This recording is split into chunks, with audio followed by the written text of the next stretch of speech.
മോടെ പേരെന്താ? ഇവളുടെ നട്ടല് വളഞ്ഞാണിരിക്കുന്നത്, യേശു പോലെ വളഞ്ഞാണിരിക്കുന്നത്. നമ്മൾ പ്രാർത്ഥിക്കാനായിട്ട് പോകുന്നു. എല്ലാവരും സ്തുതിച്ച് പ്രാർത്ഥിച്ച് ഹല്ലേലൂയ. യേശുവേ നന്ദി, യേശുവേ സ്തുതി, യേശുവേ നന്ദി, യേശുവേ നന്ദി, യേശുവേ സ്തുതി.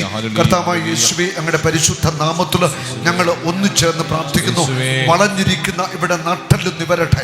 കർത്താവിന്റെ ഒരു അത്ഭുത സ്പർശനമുണ്ടാവട്ടെ.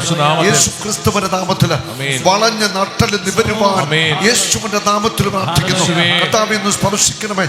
ഓപ്പറേഷൻ കൂടാതെ തന്നെ ഈ നട്ടല് സൗഖ്യമാവട്ടെ, നട്ടല് നിവരട്ടെ. യേശുവേ നന്ദി, യേശുവേ സ്തുതി, യേശുവേ നന്ദി, യേശുവേ സ്തുതി. ആമേൻ. തിരിച്ച് നട്ടലൊക്കെ തിരിച്ചു വയ്ക്കേ, തിരിച്ചു വയ്ക്കുക. നട്ടൽ തിരിക്കട്ടെ. ഒന്ന് കുനിഞ്ഞ് മോള്, ഒന്ന് കുനിഞ്ഞ് അവിടെ നിന്ന്.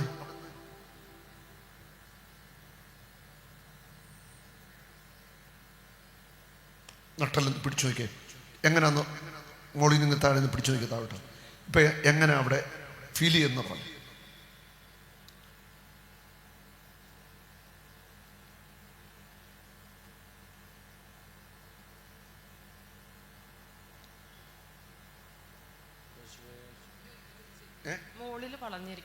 മുകളിൽ വളഞ്ഞിട്ടുണ്ട്. താഴെ വശോ?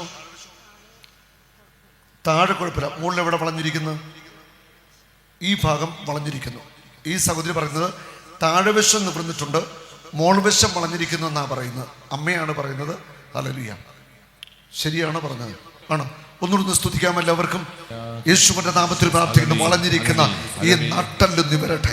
കർത്താവിന്റെ ഒരു അത്ഭുത സ്പർശനമുണ്ടാവട്ടെ. യേശു ക്രിസ്തുവിന്റെ നാമത്തിൽ നട്ടല് പൂർണ്ണമായിട്ട് നിവരുവാൻ പ്രാർത്ഥിക്കുന്നു. അത് സംഭവിക്കട്ടെ യേശുവിന്റെ നാമത്തിൽ. Hallelujah, hallelujah. യേശുവേ നന്ദി, യേശുവേ സ്തുതി, യേശുവേ നന്ദി, യേശുവേ സ്തുതി, യേശുവേ നന്ദി. ഇനി ഒന്ന് പിടിച്ചു നോക്കാവോ? ഇപ്പൊ എന്താ ഫീൽ ചെയ്യുന്നത്?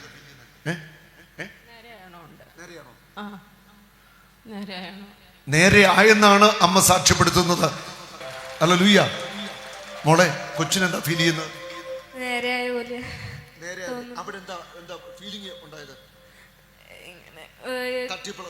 തട്ടിപ്പ് നേരെ വരുന്ന ഫീൽ ചെയ്തു.